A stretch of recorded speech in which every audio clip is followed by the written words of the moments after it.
I have a weird love affair with Dell rugged laptops. I've purchased 3 of them in my lifetime, and they're just so much fun to play with. I think the first time I ever saw a Dell rugged laptop was in one of the Tomb Raider movies. It was that or something, I don't know. They were in a boat and they were using a really rugged looking laptop on the water. But Dell rugged laptops have been featured in such movies as Interstellar and Ant-Man and TV shows like Black Mirror because of their unique design and the ruggedness. I've had jobs in the past where working with law enforcement, they use these types of computers as well.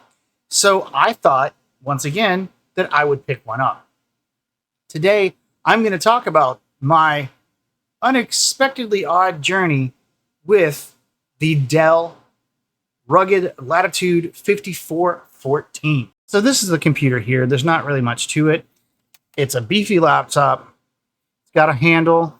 If you want to upgrade anything like RAM or any of the internet cards or anything like that, you have to take off screws here, here, here, all around here, and take off the bottom. It's a nightmare. All of the ports are covered. There's your battery. You've got headphone, SIM card slot, HDMI, USB,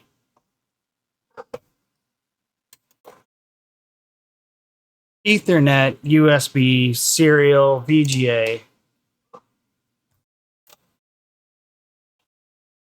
SD card, USB, and your hard drive, which is in a proprietary bay. The reason I bring that up is because I've had some issues trying to find a drive that actually works for this laptop. So in case you haven't seen any of my previous videos where I've talked about playing with Linux, I have been booting, because this computer did not come with a hard drive, I have been booting Ubuntu on this little micro SD card. It's a SanDisk Ultra 128 gig. Guess you're not going to be able to see it because I can't autofocus. Inserting it directly into the SD slot, turning the computer on, it installed and booted just fine. I was even able to update the BIOS using an exe script inside Ubuntu. Well, I decided to try to find a hard drive locally. According to the computer, it's a PCIe M.2 2280. Well, from my Framework laptop, if you've seen the videos on that, you know that I have upgraded the hard drive from the original 500 gig to a 1 terabyte. This is the 500 gig hard drive that I had left over. I tried that. Doesn't work. Now, the M.2 hard drive specification does confuse me a lot. You have M.2 SATA, M.2 PCIe, M.2 something or another, and they've got these different pin configurations.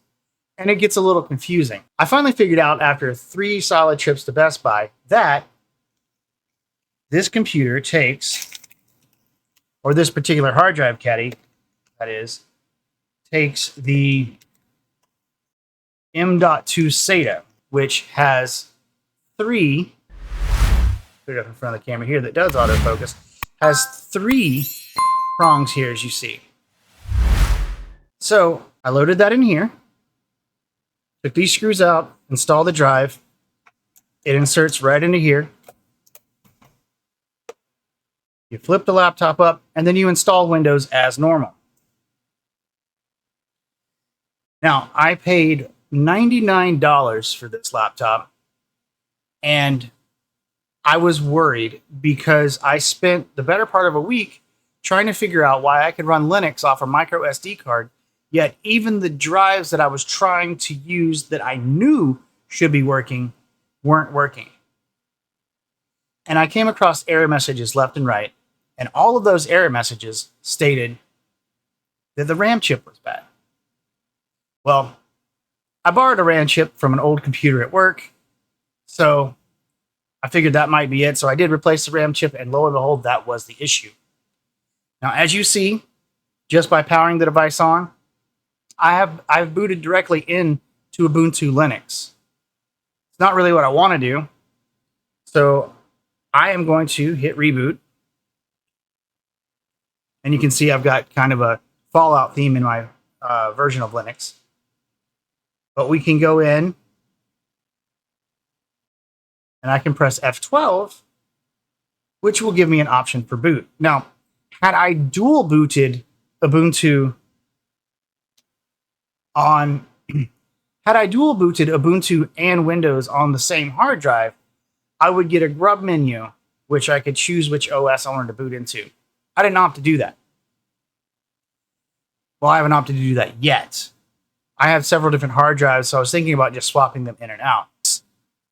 So this is the computer.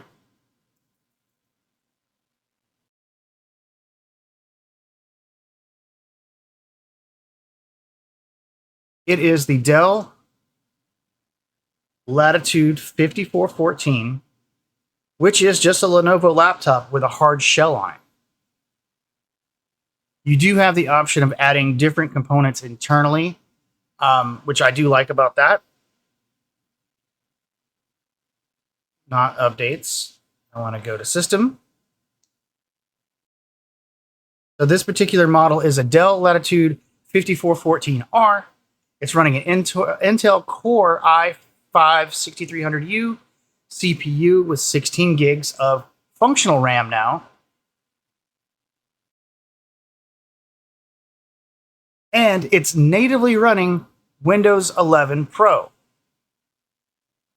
All I did was install it. It activated automatically all by itself.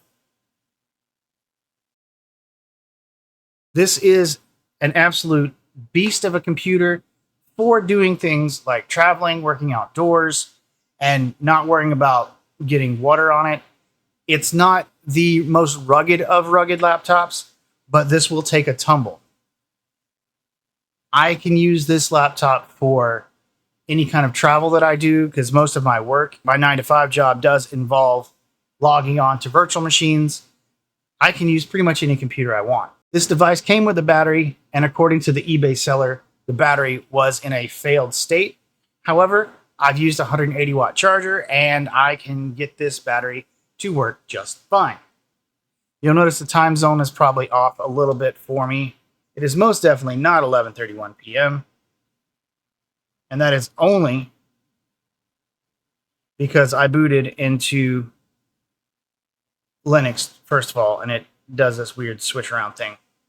A simple sync should correct that issue. There we go. So, use cases for something like this.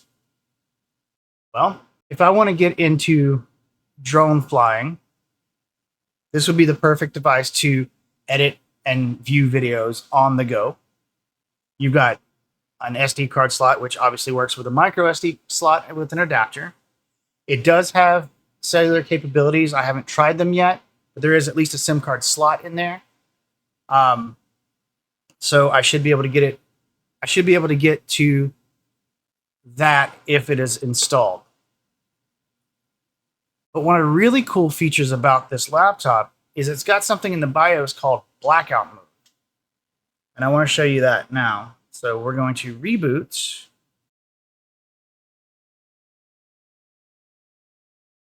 Now, my Framework laptop has manual switches for both camera and audio. So you can actually disconnect those from the motherboard and they will not work. The Dell Rugged 5414 goes a little bit further than that. Pressing F2 to get into our BIOS. You have options called blackout mode. And that can be found. So you have a thing called stealth mode. Sorry, it's not called blackout mode. But you can actually turn off different devices, including your wireless card, when in stealth mode. So if you wanted to use this and you were seriously worried about getting hacked, you could just run stealth mode and it would shut everything off. There is also a physical block for the webcam, which will keep prying eyes away. Going back into our Windows system. Now, I don't have to hit F12 every time I want to boot. All I have to do is remove that SD card. but I like having it in there just as a different layer of protection. Like if I didn't want anybody in my Windows system, um, I could just leave that in there, and then people would have no idea what OS I'm using.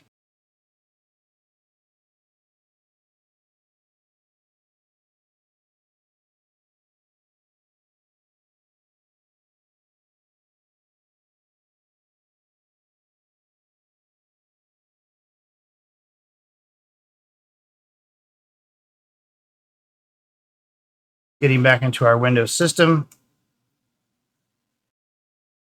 So I have a couple of apps already installed. I have OBS installed just mainly because I wanted to test some of the speeds on here. Now, this is not something I'm going to be gaming on, but I can check my email while I'm on the go. I can web browse, I can shop, I can edit video if I need to. But now you can see basically what the webcam looks like and see that it is overloaded with light at the moment.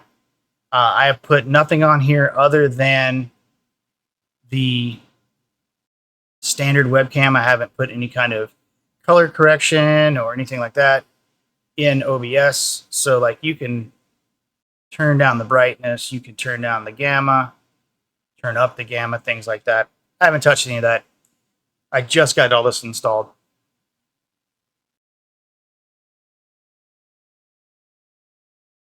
So the Dell 5414, like I said, I picked it up for $100. I have spent roughly $30 for hard drives, so $130. I had a power supply lying around, so that's all been fine. The operating system is just a straight download from Microsoft because there is a Microsoft key embedded into the computer itself that automatically activated. You can find these all over eBay. They're great for anybody who needs a computer while they're out on a boat, anybody who is on a construction site, anybody who is like me and just wants to play Super Spy. They're just really good devices. So I plan on taking this on trips, especially work trips, because I don't have to worry about damaging work equipment. I don't have to worry about damaging my almost $2,000 framework laptop. And if it gets lost, it's cost me less than a Chromebook. So just a real quick video because I know it's been a while since we've had a full-length video on this channel. I'm sorry for that. It's been hectic. My personal and work life have been completely hectic lately. But if you have any questions about this laptop or you're interested in knowing more about this laptop, please let me know in the comments down below. My name is Bryant. I hope you've enjoyed watching this video as much as I have making it. This is Reviews for Nerds. Have a great day.